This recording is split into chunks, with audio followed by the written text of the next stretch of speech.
Hoy continuaremos con las explicaciones que los escépticos ofrecen al hecho de la resurrección. Hemos destruido algunas objeciones y reforzado nuestra fe. Acompáñanos en la clase de hoy para seguir fortaleciendo nuestra fe y también para saber cómo defenderla cuando se nos demande razón de ella.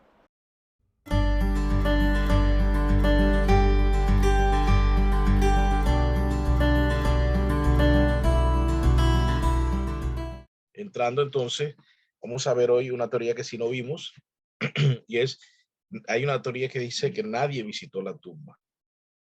Realmente esa teoría también es bien descabellada, porque la misma escritura dice que visitaron la tumba. Y por otro lado, las autoridades romanas visitaron la tumba, de hecho pusieron un soldado allí, así que yo creo que eso de que nadie visitó la tumba, volvemos a lo mismo. Sería un problema por el hecho de que simplemente si nadie visitó la tumba y se inventaron que Jesús resucitó, entonces los romanos hubieran dicho, las autoridades hubieran dicho de que bueno, pero es que nadie visitó la tumba, de hecho vamos a la tumba y vamos a ver.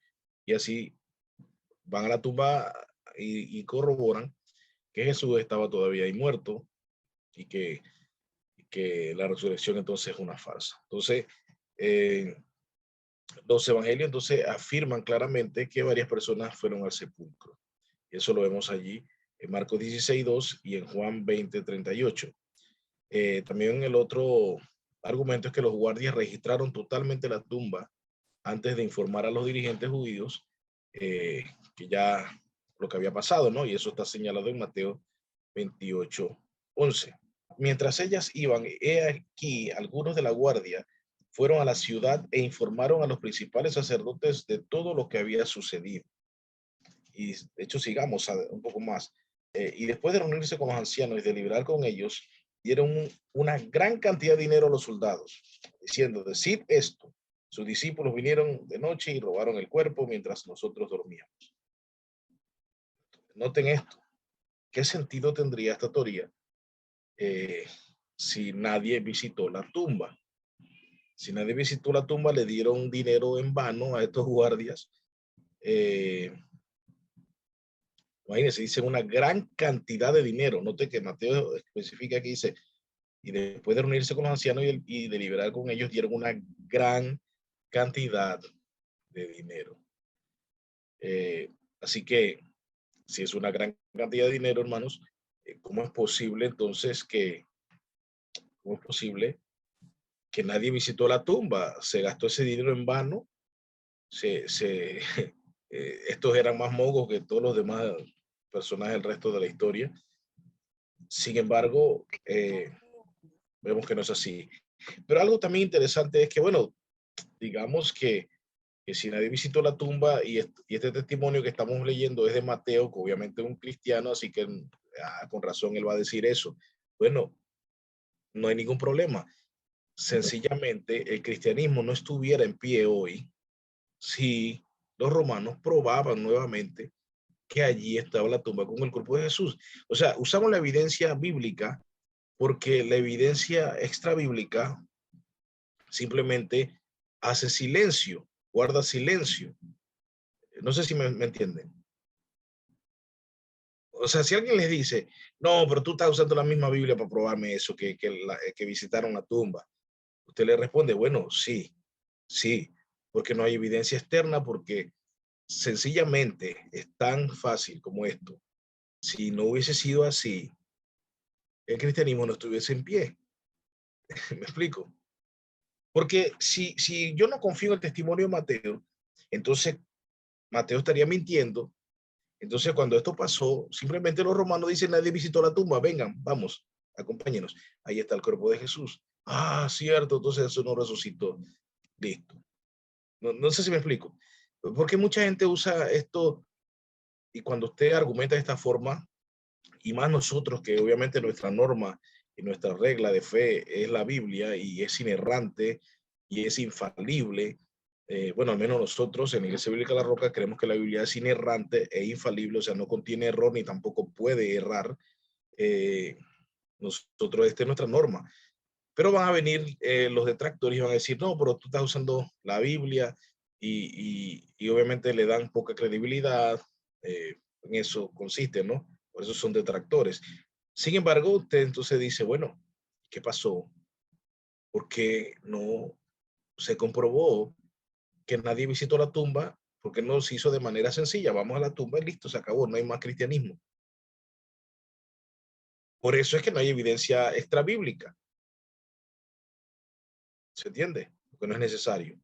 Entonces, lo único que tenemos es la evidencia bíblica y al momento de que la crítica guarda silencio, entonces nosotros confiamos en lo único que hay que contiene evidencia, que es en este caso las escrituras. Y como dice aquí Mateo. Dice, estos guardias no habrían acordado mentir ni hubieran encontrado una explicación razonable de la insólita desaparición del cadáver. En tal caso de que hubiesen visto la tumba vacía y querer argumentar de esta manera.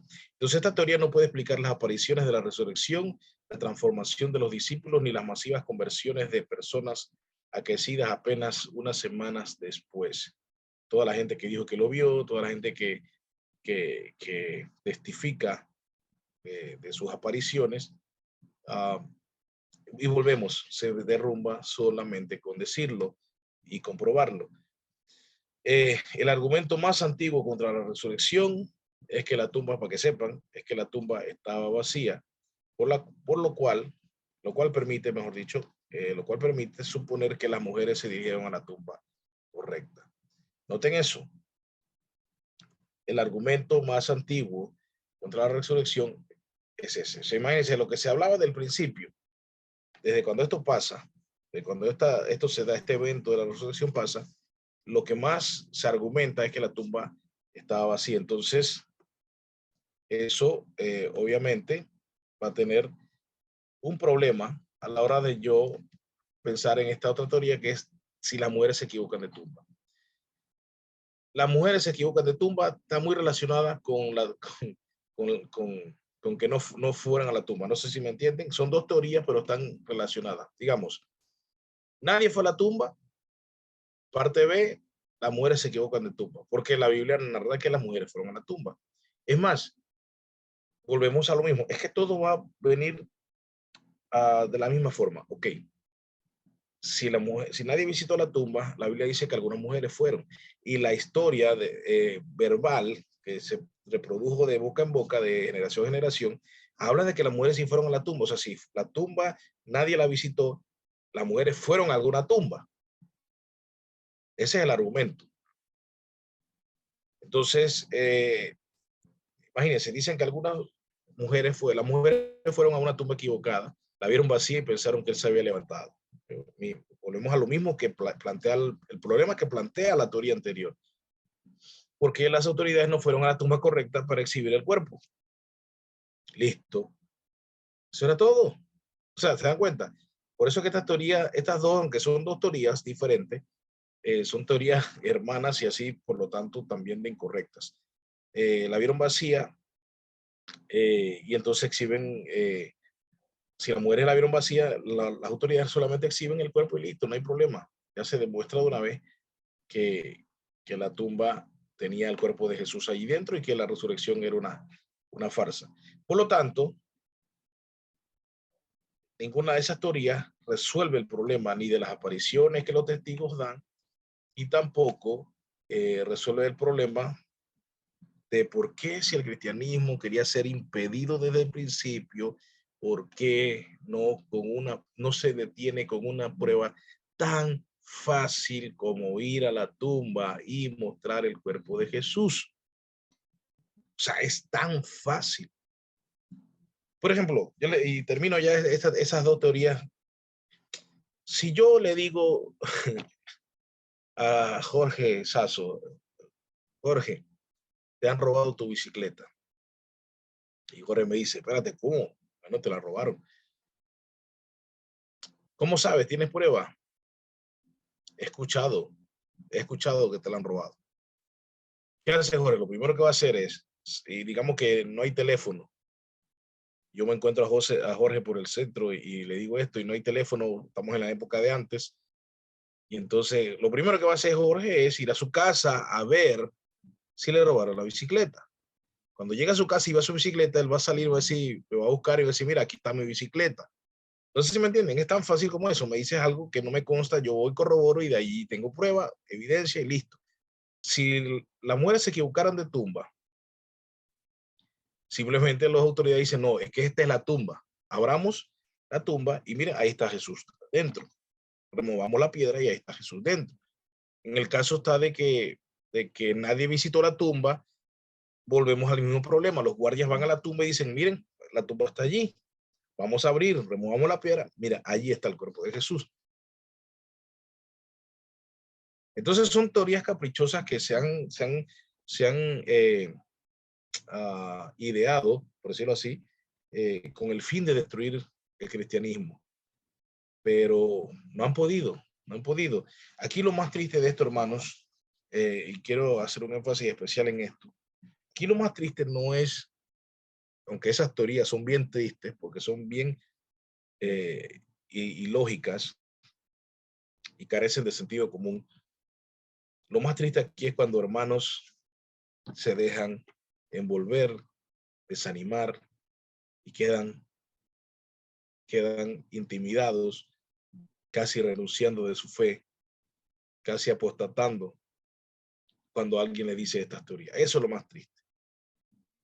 Por eso es que hacemos este curso de discipulado, para que usted tenga una fe razonable y para que usted pueda defenderla, para que usted esté clarito en lo que usted cree. Por eso hacemos esto. No podemos ponernos aquí si nos ponemos a echar cuento de nuestras vidas y tal vez algunos tengan cosas que le han pasado en su vida interesantes y no dudo que eso sea cierto. Muchos de ustedes tendrán eh, vidas que comparten testimonios muy interesantes y tal vez hasta alienten a los demás, pero eso no fortalece el cristianismo desde los ataques que el enemigo está tirando hoy. No sé si me entienden.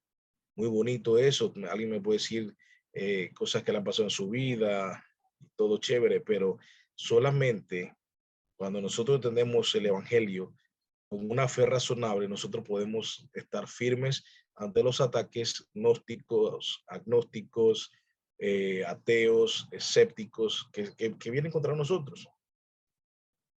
Entonces, por eso es muy importante que nosotros tengamos estos puntos claros, hermano. Y por eso hacemos este énfasis en esta apología, en este caso hablando de la resurrección de Jesús, que por ejemplo el módulo donde yo saqué esto no hace este énfasis, volvemos, yo siempre voy a expandir los módulos, yo no es porque sepa más que lo que hacen los módulos, tampoco créanme, yo no sé más que por ejemplo cuando damos teología de la adoración, yo no sé más que MacArthur, para nada, ni siquiera cerca, pero yo sí reconozco la necesidad que tiene Latinoamérica.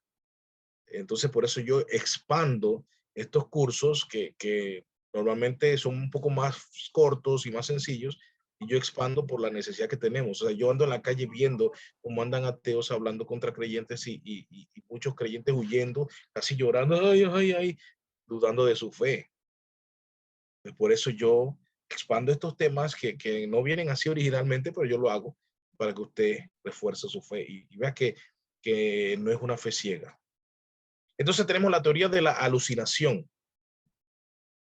La hipótesis planteada por la teoría de la alucinación es que en medio de su profundo pesar, imagínense esto ni los doctores lo han podido probar, ni los psicólogos, esto no se puede probar. Los discípulos y otros seguidores de Jesús sufrieron alucinaciones durante las cuales creyeron verlo resucitado. Imagínense, son más de 500 cristianos. Por eso también es bueno leerse un libro de Lee Strobel, de Josh McDowell. Si no quiere leer el libro, están las películas también. Así que puede ver las películas y se va a dar cuenta. Ahí está Más que un carpintero, tremendo libro. Ese libro a mí me cayó así como una cosa de Dios. Cómo reforzó mi fe ese libro. Más que un carpintero, Josh McDowell.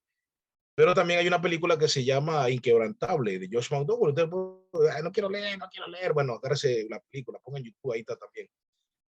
Inquebrantable. Y también está la película de Lee Strobel, esa creo que se llama El caso de Cristo. El caso, no me acuerdo. Pero es la película de Lee Strobel también. que es el testimonio de él, que era un periodista ateo, y cómo empieza a investigar sobre la resurrección, porque yo creo que lo dije en la clase pasada, igual lo repito por si alguien no estaba, pero cómo él le pide a un compañero que respetaba mucho y le dice, sí, el caso de Cristo, gracias. Entonces, el caso de Cristo, el recomendadísimo libro o la película, pues, para los perezucitos. Entonces, ¿qué les digo? Lee Strobel le dicen, no, bueno, tú quieres que tu esposa se salga de esa iglesia, deje de creer en Jesús, deje de creer en esa fábula. Y Lee Strobel le dice, claro, dime qué hago. Adivinen, le dice, pruébale que la resurrección es un fraude. Si destruyes la resurrección, destruyes su cristianismo. Y Lee Strobel empieza un viaje, ahí está en el libro, en la película, repito. Obviamente el libro es más detallado. Usted va a ver cómo él va investigando. Y cuando me gustó cuando él, esta parte de las alucinaciones, nadie es serio, él consulta y pone ahí nombres y todo, nadie es serio de los que consulta, le dicen que eso puede ser posible, 2 pueden alucinar, 3 ahí de mala, 4, 5 estás abusando, 500, mentira, jamás pueden alucinar 500 personas, jamás. Pero viene un cristiano ahí, ¿cómo se llama? Sancochado y le dicen esto y queda y que serán alucinaciones, será que son alucinaciones y si esto es mentira, no, hermano, no. Entonces, la imagen falsa que se produce en la mente, esa es la definición de alucinación. La definición es una imagen falsa que se produce en la mente, escuchen, sin que exista realmente el objeto que representa. Y usted ha visto películas por montón. Las alucinaciones más famosas, a veces me va a decir lo contrario, pero las alucinaciones más famosas son en el desierto y te alucinas que hay hay un oasis. Eso está en La Momia, eso está en La Momia 1, 2 y 3. Todas las películas donde hay desierto, créanme que hay alguien que va a alucinar con un oasis ahí y cree que hay agua, porque es producto, en este caso, de la mente. Es algo que se da, pero eso que se produce no existe realmente. Entonces, sin duda, ni el objeto ni el origen de las alucinaciones están fuera de la mente, sino que están dentro de la mente. O sea, en este caso del desierto que he mostrado, la persona ansía tanto esto de encontrar agua que alucina, pero ahí nunca hubo agua, no hay agua ni señal de agua, pero en su mente él crea esta imagen y ahí se produce una alucinación. Sin embargo, el caso de Jesús, de la resurrección, es muy diferente, ¿ya? Es muy diferente, porque estamos hablando de que todos están viendo una cosa afuera, o es que todos tienen la misma mente simultáneamente. Sería 500 personas con la misma mente, o sea, eso es una megamente, ¿no? O sea, eso no se puede. Que todos creen en su mente la misma imagen de un hombre resucitado que les aparece y les habla, y que no solamente ven la imagen, sino que esa imagen les habla y todos concuerdan en lo que dice. Ay, es que es una cosa bárbara. Pero aunque usted lo cree y tal vez diga, pero Pablo, eso sí es cierto, pero tú estás explicándonos eso hoy. Bueno, lo explico porque a través de los siglos, pasan los siglos y la gente sigue creyendo, porque así es el diablo de terco y la gente que sigue cayendo en sus artimañas. Entonces, la posibilidad de que diferentes personas sufran exactamente la misma alucinación, de la misma manera y al mismo tiempo, es un hecho que debemos considerar, al menos extremadamente improbable. ¿Qué quiere decir probable? Que no se puede probar, porque eso no, ¿cómo vas a probar que las 500 personas tuvieron la misma imagen? Entonces, si los seguidores de Jesús solo sufrían alucinaciones, su cuerpo debió permanecer en la tumba. Por lo tanto, vamos a lo mismo, todos se reducen eso, va a llevarlos a la tumba y muéstrale, esa es la alucinación, aquí está el cuerpo de Jesús. Y creo que allí es donde se derrumba todo, hermanos. Ahí es donde se derrumba todo. El único requisito para acabar con el cristianismo hubiera sido hacer aparecer el cuerpo. Es lo que vengo diciendo hace media hora. No obstante, todos los primeros relatos afirman que la tumba estaba vacía. Bien, vamos a aprovechar estos minutos. Ya, hay más teorías. Está la teoría del extraterrestre, aunque no lo crean. Está la teoría del aliens. Está la teoría, creo que me faltó, la teoría del hermano gemelo. Es una locura. Hay teoría, hermano, hay teoría. pero no me voy a poner a compartir estos absurdos. Prefería hacerlo con las más famosas. Bueno, aunque la de los aliens, TV Discovery Channel, digo, History Channel, iba a salir eso, iba a salir tipo de pelucado, iba así, fue un aliens. Ah, ok. Oh, buena pregunta, Yader, gracias. ¿Cómo justifica la teología liberal la resurrección? Bueno, la teología liberal, Yader, y bueno, y todos los demás, porque no le voy a responder a Mayader, sino a todos los demás. La teología liberal, yo creo que a veces los ateos son más amigables que los teólogos liberales, a pesar de estar dentro del cristianismo, los teólogos liberales y ser supuestamente cristianos, creo que los ateos son más amigables. Porque los teólogos liberales lo que dicen es que la resurrección fue espiritual. O sea, ellos dicen que esto de la resurrección fue algo, de hecho, ellos estarían como apoyando la teoría la teoría de, ¿cómo se llama? Se me olvidó el nombre, de la tristeza. O sea, que ellos estaban profundamente tristes, que todas las enseñanzas de Jesús y todo lo que Jesús les enseñó en ellos es lo que ellos los hace después moverse a predicar, sabiendo que Él no resucitó en cuerpo, pero la resurrección entonces sería esto de que ellos ahora empiezan a enseñar sus enseñanzas, las enseñanzas de Jesús a las otras personas y que de esa manera Jesús se mantiene vivo y de esa manera las enseñanzas de Jesús van produciendo más creyentes. Entonces la resurrección no es física, sino que la resurrección es algo espiritual que se da, que Jesús resucita espiritualmente, su cuerpo queda en la tumba, entonces así cada creyente que va, ¿cómo se llama? Aceptando a Jesucristo, entonces también obtiene esa resurrección. De hecho, hay unos teólogos liberales aquí en la Biblia, si usted va conmigo los teólogos liberales aquí a Timoteo, 1 Timoteo 1:18, dice, esta comisión te confío, hijo Timoteo, conforme a las profecías que antes se hicieron en cuanto a ti, a fin de que por ellas pelees la buena batalla. 19, guardando la fe y una buena conciencia, que algunos han rechazado y naufragaron en lo que toca a la fe. Dice, entre los cuales están Himeneo y Alejandro, a quienes he entregado a Satanás para que aprendan a no blasfemar. Noten esto es para los que a veces dudan de la disciplina en la iglesia y quieren ser más buenos que Dios. Dice, no, que no. Bueno, mira aquí Pablo dice a los cuales a quienes he entregado a Satanás, imagínense. Obviamente para que no se imaginen los que no han visto este pasaje nunca, no se asusten, porque no es que Pablo vino y los agarró la mano y le dijo, Satanás, toma, aquí están ellos.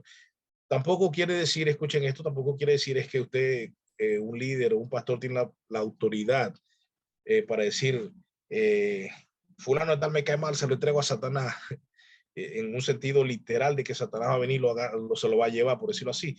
Lo que pasa es que lo que Pablo está diciendo aquí, que ha entregado a Satanás para que aprendan a no blasfemar, es que esto se está refiriendo a la excomunión.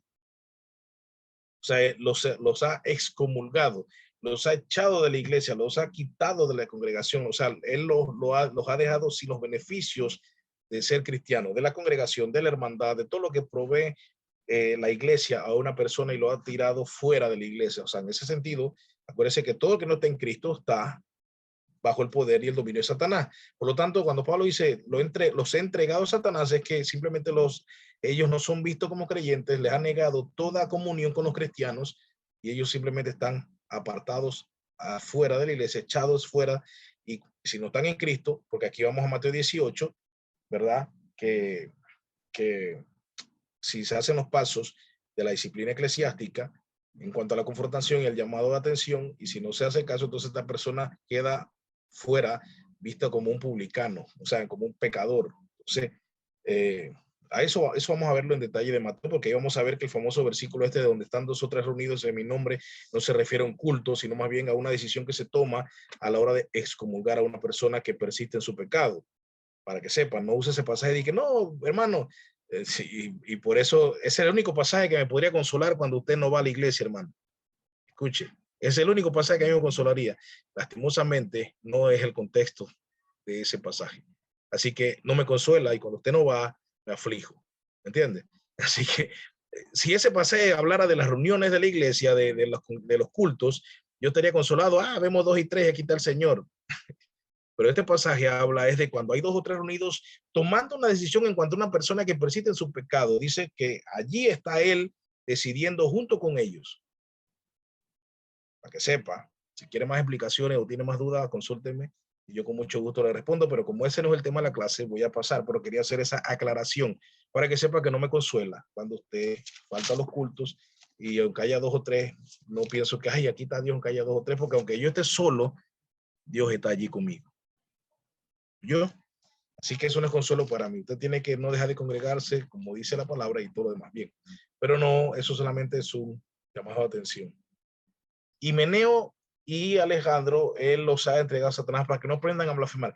¿Qué blasfemia es esa? Entonces va a 1 Corintios 15 y mire lo que dice. Escuchen esto, que es muy importante que usted tenga esto. Mira lo que dice. 1 Corintios 15. ¿De qué está hablando 1 Corintios 15? Para que usted entienda que lo que yo le voy a decir no es un invento. Dice 1 Corintios 15, está hablando, dice, por lo cual soy salvo si le tenéis la palabra. Dice el versículo 3, porque yo os entregué en primer lugar lo que recibí, que Cristo murió por nuestros pecados, conforme a la Escritura. Versículo 6, apareció más de 500 hermanos a la vez, la mayoría de los que aún viven. Bien. Versículo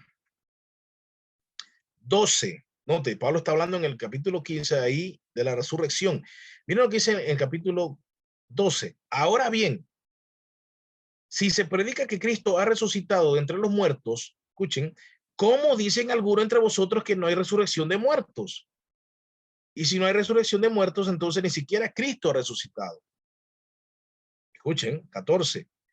Y si Cristo no ha resucitado, vana es entonces nuestra predicación y vana es también nuestra fe. Versículo 15, aún más somos hallados testigos falsos de Dios, porque hemos testificado contra Dios que él resucitó a Cristo, a quien no resucitó, si en verdad los muertos no resucitan. Mira lo que está diciendo Pablo. Pablo dice, si Cristo no resucitó en carne, entonces nosotros somos, no solamente estamos envanecidos aquí perdiendo el tiempo, como usted puede estar viendo una novela, o está viendo Netflix, o está viendo Disney Channel, lo que sea, usted está perdiendo el tiempo si Cristo no resucitó. Y dice aquí, el versículo 15, somos hallados aún más como falsos testigos. Somos unos mentirosos aquí haciendo papelón, porque hemos testificado, y no solamente eso, sino que testificamos contra Dios. Imagínense, o sea, mire esto. Acuérdese lo que dijo allá. ¿Qué sería testificar contra Dios? Eso es una blasfemia. Allá Pablo le dijo en 1 Timoteo, dijo, les entregué a Satanás para que aprendan a no blasfemar. O sea, lo que ellos están haciendo es blasfemando. Y mira lo que dice. 16, pues si los muertos no resucitan, entonces ni siquiera Cristo ha resucitado. Dice el 17, y si Cristo no ha resucitado, vuestra fe es falsa. Todavía estáis entonces en vuestros pecados, porque solo hay perdón de pecados cuando la resurrección, porque si Jesús resucita, nosotros resucitamos, si no, entonces estamos condenados todavía. Mira lo que dice, al menos para vida eterna en gozo, ¿no? Porque si Cristo no resucita, lo que sí habría es vida eterna de sufrimiento para todos. Dice el 18, entonces también los que han dormido en Cristo han perecido. Dice el 12 al 32, si por motivos humanos luché contra fieras en Éfeso, ¿de qué me aprovecha si los muertos no resucitan? Si los muertos no resucitan. Entonces, dice Pablo allí que si los muertos no resucitan, y Pablo está hablando de cuerpo, de resucitar en cuerpo. ¿Por qué? Porque él dice aquí, en el versículo que sigue, dice, no os dejéis engañar a las compañías, corromper las buenas costumbres, y después habla de, va a decir, noten esto, no toda carne es la misma carne, sino el 39, no toda carne es la misma carne, sino que una es la de los hombres, otra es la de las bestias, otra de las aves y otra es la de los peces. Entonces, cuando nosotros vemos aquí que Pablo hace la distinción de la carne, Pablo está hablando de que está hablando de una resurrección en carne. Dice el 42, así también es la resurrección de los muertos. Si es siembra cuerpo corruptible, se resucita en cuerpo incorruptible. Se siembra en deshonra, se resucita en gloria. Se siembra en debilidad, se resucita en poder. Entonces usted puede ver allí que la resurrección es en cuerpo, no es espiritual. Ok, entonces tenemos que, recapitulando, primero Timoteo dice que entregó a Himeneo y Alejandro, ese Himeneo y Alejandro los entregó para que aprendan a no blasfemar. Primera y 12 de Corintios 15 habla de que ellos están hablando contra Dios, testificando contra Dios si la resurrección corporal no es. Según de Timoteo 2, versículo 16 en adelante, dice, evita las palabrerías vacías y profanas porque los dados a ellas conducirán a más y más a la impiedad. Y ojo con esto, y su palabra se extenderá como gangrena, entre los cuales están Himeneo y Fileto. Ahí no vamos a entrar en la discusión de si Fileto también es Alejandro o si Fileto fue otro también que se unió a Alejandro y Himeneo, o si son tres, Himeneo, Alejandro y Fileto, los que andan en esto, pero lo que sí es que este Himeneo es el mismo Himeneo que se menciona en el otro lado, y de ahí lo que está en duda es si Fileto es Alejandro o Alejandro es el otro que menciona también en 2 Corintios, que es Alejandro el Calderero. No sabemos así es cierto porque bueno, ahí sí no está, pero lo que sí es que el Himeneo que se menciona aquí, la mayoría de los académicos están de acuerdo que es el mismo Himeneo que se menciona en el otro pasaje que fue entregado a Satanás para no blasfemar. No sé si me entendió, si no pregúntenme esa parte. Y noten esto, dice allí el 18, los cuales están Himeneo y Fileto, 18, que se han desviado de la verdad diciendo que la resurrección ya tuvo lugar, transformando así la fe de algunos. Ojo, diciendo así que la resurrección ya tuvo lugar, trastornando así la fe de algunos. ¿Eso qué pasa, hermanos? Eso es teología, por responderla ya de hasta ahora. O sea, como soy yo a veces con la respuesta, que me gusta ser muy claro y por eso me alargo. Pero eso es teología liberal. ¿Qué decían ellos? ¿Qué es esto de que decían que la resurrección ya había tenido lugar? Ellos decían que cuando la persona aceptaba a Cristo, resucitaba espiritualmente. Y ya, esa es la resurrección. Después eso tú te moriste y hasta ahí llegaste, no hay más nada. ¿Te entiendes? Entonces los teólogos liberales dicen, aunque no igualito, pero digamos que la teología liberal en cuanto a la resurrección obtiene su antepasado en lo que predicaban estos Himeneo, Alejandro, Fileto, que era eso. Ellos dicen que la resurrección es un asunto espiritual, es un asunto que se da cuando tú aceptas que Jesús murió por ti y que murió por tus pecados para salvarte. Entonces allí es donde se da esa resurrección en ti. O sea, ahí están con Himeneo, Alejandro y Fileto en esa doctrina. Por lo tanto, la teología liberal niega la resurrección de Jesús. Niega la resurrección de Jesús. ¿Por qué? Porque la teología liberal lo que ha hecho es quitar todo lo milagroso de la Biblia. Y lo más milagroso que hay en la Biblia es la resurrección de Jesús. ¿Por qué es lo más grandioso y lo más grande? Porque es nuestro ancla, como dijo Pablo en 1 Corintios 15, si eso no se dio, miren, hermano, por eso es que hay que tener cuidado con esta teología liberal, porque Pablo dice, inspirado creemos por el Espíritu Santo, obviamente, dice que si la resurrección no se dio corporalmente, nosotros estamos perdiendo el tiempo. O sea, en otras palabras, hermano, usted puede creer, por eso esta clase es importante, porque usted puede creer que Jesús encarnado, Dios encarnado vino y es Jesús. Usted puede creerlo. Usted puede creer que Jesús fue el hombre sin pecado. Usted puede creer que Jesús fue el mejor maestro, fue un rabino excelente. Usted puede creer que Jesús fue un filósofo a otro nivel. Usted puede creer lo que sea de Jesús.